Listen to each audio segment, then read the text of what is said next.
Hello everyone, welcome to my channel. I am Satyam. So in this video we are going to discuss chapter 3 money and credit of class 10th economics. तो ये chapter 3 है money and credit. ये chapter जो है अब हम शुरू कर रहे हैं। ये इस वीडियो का पार्ट 1 है। पार्ट 1 में हम डिस्कस करेंगे about modern forms and depository banks and much more, जो उसके आगे दिया गया है। बहुत अच्छा चैप्टर है, बहुत ही इजी है। इस चैप्टर में एक क्वेश्चन है जो हम बाद में पढ़ेंगे, बता देता हूँ पहले। That why need to expand the formal sector of credit. ये क्वेश्चन ऐसा क्वेश्चन है कि इस चैप्टर में से फॉर्मल सोर्स से या क्रेडिट से रिलेटेड कुछ भी आए, यही आंसर लिखना होता है। मतलब ये मान लो 10-20 क्वेश्चन है और आंसर एक है, तो इतना वो आंसर हमेशा 5 क्वेश्चन जो है 5 मार्क्स में आ जाता है और वो बहुत ही इजी क्वेश्चन है। तो वो हम बाद में डिस्कस करेंगे। So let's start. ठीक है, अब जो छोटी चीज है, चैप्टर का नाम क्या है? Money and credit. अब आप सबको पता है मनी क्या होती है। मनी इज पैसे, पैसा होता है मतलब मनी का। अब क्रेडिट का मतलब क्या होता है? उधार लेना। क्रेडिट का मतलब क्या होता है? लोन लेना, उधार लेना। ठीक है, दो चीजें दे रखे, मनी एंड क्रेडिट। मैंने आपको मतलब बता दिया उनका चैप्टर का। ठीक है, अब देखो फर्स्ट जो आपका चैप्टर में टॉपिक है, फर्स्ट पेज पे आपको दे रखा है money as a medium of exchange. अगर हम देखें जो ये आपका दे रखा है ना, money as a medium of exchange, ये किस टाइप से पूछा जा सकता है? क्वेश्चन आता है इस पे कि how money act as an medium of exchange, कि मनी मीडियम ऑफ एक्सचेंज में कैसे करती है काम, वो आपको मैं समझाऊंगा। ये सारा जो है ना, ये तो मैंने शॉर्ट में लिखा है, आप वैसे लिखे बड़ा कर सकते हो इसको, जो मैं बताऊंगा। ठीक है, ये कॉमन चीज है that a person having money can easily exchange it for any commodity और सर्विस दैट ही और शी वांट्स। देखो, मेरे पास पैसे हैं, मैं जो चाहूँ वो खरीद सकता हूँ, है ना। यही चीज इसमें बोली हुई है कि अब कोई भी पर्सन, उसके पास पैसे हैं, वो जो चाहे वो खरीद सकता है अब के टाइम में। पहले क्या होता था, जब हाँ ये मनी जो है इन्वेंट ही नहीं होती, मतलब जब ना कुछ सिक्के ना कोई पेपर नोट्स, कुछ भी नहीं था, तब हम कैसे चीजें खरीदते थे, लेते थे? तब क्या होता था? तब थोड़ा ही रिजर्व बैंक ऑफ इंडिया था, तब थोड़ा ये सेंट्रल गवर्नमेंट वगैरह थी, तब थोड़ा होती थी ये चीजें पहले। तो पहले हम ये जो चीजें खरीदते थे वो हम कैसे खरीदते थे? सो सी हियर, देखो एक सिस्टम है that is known as barter system, जिसको हम बोलते हैं डबल को इंसिडेंस ऑफ बॉन्ड्स। अब को इंसिडेंस आपको पता है क्या होता है? ठीक है, अब डबल को इंसिडेंस ऑफ बॉन्ड्स क्या होता है? डबल को इंसिडेंस ऑफ बॉन्ड्स वो होता है जब कि मैं भी मान गया और जिससे मैं सामान ले रहा हूँ वो ही मान गया कि मेरे। अब मैं आपको एग्जांपल समझाता हूँ। देखो इसकी बुक में दे रखा है आपको, एक शू मैन्युफैक्चर है जो जूते बेचता है और उसको चाहिए वीट। ठीक है, और जो वीट वाला है, अब वो शूज वाला क्या करेगा? वो जाएगा वीट वाले के पास, कि मैं वीट वाले के पास जाऊं और उससे पूछूं अगर तेरे को क्या कहते हैं ये वीट चाहिए और जूते चाहिए तो मेरे को वीट दे दे। ये होता था। पर अब वीट वाला जो यहाँ कह रहा है कि मुझे नहीं चाहिए शूज, मुझे तो क्लोथ्स चाहिए, तो मैं वीट दूंगा, मैं क्लोथ्स ला के दो। ठीक है, अब वो किसी और के पास गया, जैसे उसने शूज बेचने हैं। अब एक है क्या कहते हैं पोट बेचने वाला या मटका बेचने वाला कह लो, जो वो कह उसको चाहिए शूज, पर उसके पास वीट ही नहीं है। ठीक है, अब इसका मतलब क्या हुआ कि उस बंदे के पास शूज है और सामने वाले के पास वीट है, वो शूज लेने को तैयार है और वीट तो उसको चाहिए चाहिए। तो मतलब क्या हो गया, जब दोनों पार्टी, मतलब दोनों बंदे जब अपना प्रोडक्ट देने के लिए और लेने के लिए तैयार हो जाते हैं, that is known as double coincidence of wants. When both parties agree to sell or buy each other commodities is known as double coincidence of wants. जब दोनों पार्टी सेल और बाय, लेने और देने में इंटरेस्टेड है, मतलब तैयार हैं, तो उसे हम क्या कहते हैं? Double coincidence of wants. तो ये है आपका 1 मार्क्स का क्वेश्चन। ठीक है, तो एग्जाम्पल से समझा, अच्छा लगा होगा, ठीक है। अब उसके बाद आता है जो मैंने एग्जाम्पल बताया, डबल कोइंसिडेंस ऑफ वर्ड्स बताया, money as a medium exchange बताया, वो ये बताया लाइन, और मॉडर्न फॉर्म्स ऑफ मनी बताऊंगा। ये सब आप इंक्लूड कर सकते हो क्वेश्चन में, that how money act as any medium of exchange, ठीक है। अब यहाँ देखो क्वेश्चन कैसे बनता है 1 मार्क में इस पे। Which of the following system is a barter system.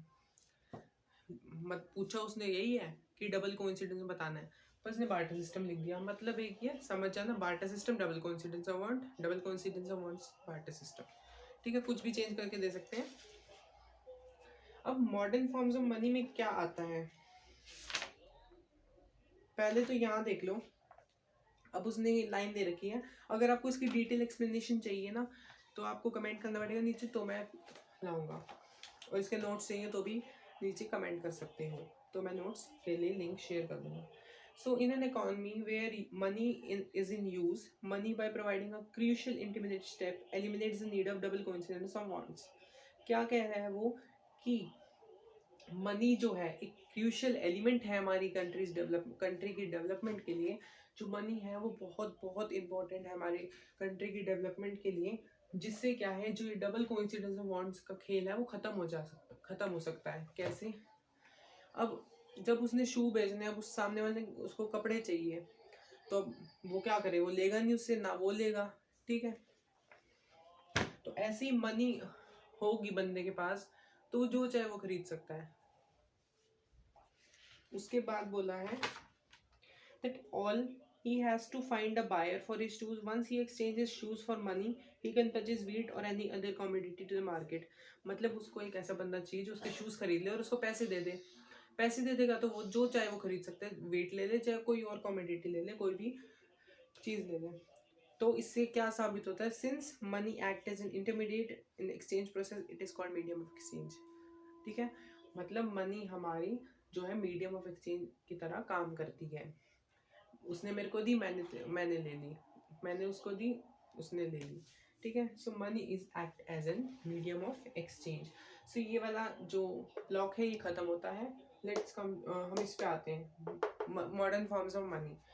So modern forms of money, देखो अब मॉडर्न फॉर्म्स ऑफ मनी क्या होता है। पहले क्या होता था, राजा महाराजों वाले टाइम पे नोट्स तो होते नहीं थे, तब उस टाइम पे होते थे कॉइन्स, सोने के सिक्के कहते थे ना। तो वहाँ ऐसे 3 होते थे। पहले क्या होता था, जब कॉइन्स भी नहीं होते थे राजा महाराजा वाले टाइम, कैटल और ग्रेन से हम जो थे एक्सचेंज करते थे। कैटल ग्रेन से एक्सचेंज कर लिया, कुछ ले लिया, ठीक है। अब जो राजा महाराजा वाला टाइम था वह तब क्या होता था, हम मेटेलिक कॉइन्स यूज करते थे, गोल्ड के, सिल्वर के, कॉपर के, ठीक है। उनकी वैल्यू पे डिपेंड करते थे, जैसे कॉपर के कम होते होंगे, सिल्वर के अकॉर्डिंगली होते थे, ठीक है। तो करेंसी, अब करेंसी में क्या आता है, modern forms of money include currency, paper notes and coins. Currency में पेपर नोट्स और कॉइन्स आते हैं। उसके बाद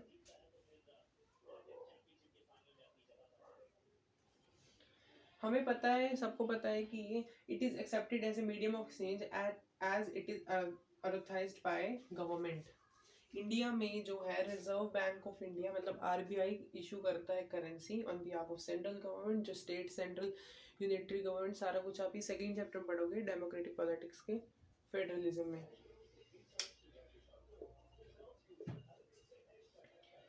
तो क्वेश्चन आ सकता है कि in India who issue the currency. So the RBI means reserve Bank of India issue the currency on behalf of central government. और कोई भी ऑर्गेनाइजेशन को अलाउ नहीं है करेंसी इशू करने का। और जो रिजर्व बैंक है वो बहुत ध्यान रखता है, मतलब वो सारे बैंक से फंक्शनिंग रखता है कि क्या हो रहा है और क्या जा रहा है। कोई भी बैंक कुछ नहीं कर सकता, ठीक है। तो डिपॉजिट विद बैंक्स, इसके बाद हमारा टॉपिक आता है that is deposit with banks, ठीक है। मेरे को देख लो, जब जो वर्कर्स होते हैं, जो एम्प्लॉयज होते हैं, जब काम करते हैं उनको सैलरी तो मिलती है, अब उनको सैलरी मिलती है, उन्होंने खर्चे वर्चे कर लिए, एंड में जो उनके पास कैश रह जाता है, मतलब जो एक्स्ट्रा कैश होता है, वो क्या करते हैं, वो बैंक में डिपॉजिट करा देते हैं। कैसे? बाय ओपनिंग है ना बैंक अकाउंट। बैंक अकाउंट खोल के अपना जो है बैंक में पैसे डिपॉजिट करा देते हैं, और बैंक जो है एक्सेप्ट करता है डिपॉजिट एंड ऑल्सो पे इंटरेस्ट ऑन द डिपॉजिट। जो बैंक है वो पैसे ले लेगा, और पैसे लेने के बाद वो उस पर इंटरेस्ट भी लगाता है, जो भी इंटरेस्ट रेट उनका होता है। ठीक है। Since money can withdraw on demand, these are called demand deposits. तो ये 1 मार्क्स में पूछ सकते हैं व्हाट आर डिमांड डिपॉजिट्स। तो मनी हमारी डिमांड पे फिर हम निकाल भी सकते हैं जब मन चाहे। जैसे हमारे पास कार्ड होते हैं, डेबिट कार्ड्स होते हैं, ठीक है। डेबिट कार्ड से हम एटीएम मशीन से हम निकाल सकते हैं मनी, ठीक है। तो हमारी डिमांड पे हम जो मनी निकाल सकते हैं that is known as demand deposit, ठीक है। अब देखो यहाँ इस टॉपिक को मैं यहीं ख़त्म कर रहा हूँ, और नेक्स्ट वीडियो में जो नेक्स्ट पार्ट आएगा हम वहाँ कंटिन्यू करेंगे लोन एक्टिविटीज़ ऑफ बैंक से। ये चैप्टर, ये पार्ट इसके काफ़ी सारे बन सकते हैं, मे बी 4 या 3, क्योंकि ये चैप्टर थोड़ा लेंथी है पर इजी बहुत है। अब देखो, demand deposit offer another interesting facility. It is this facility which lend it essential characteristics of money that will act as a medium of exchange.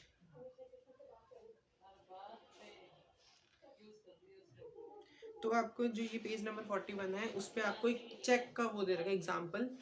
बस आपको इसमें से यही समझाना होता है कि चेक कैसा होता है, कैसे भरते हैं वगैरह। So thus we see demand deposits share an essential feature of money. हमने देखा कि जो डिमांड डिपॉजिट है वो बहुत एसेंशियल है मनी की डेवलपमेंट के लिए। और the facility of cheques against the demand deposit make it possible directly settle the payment without use of cash.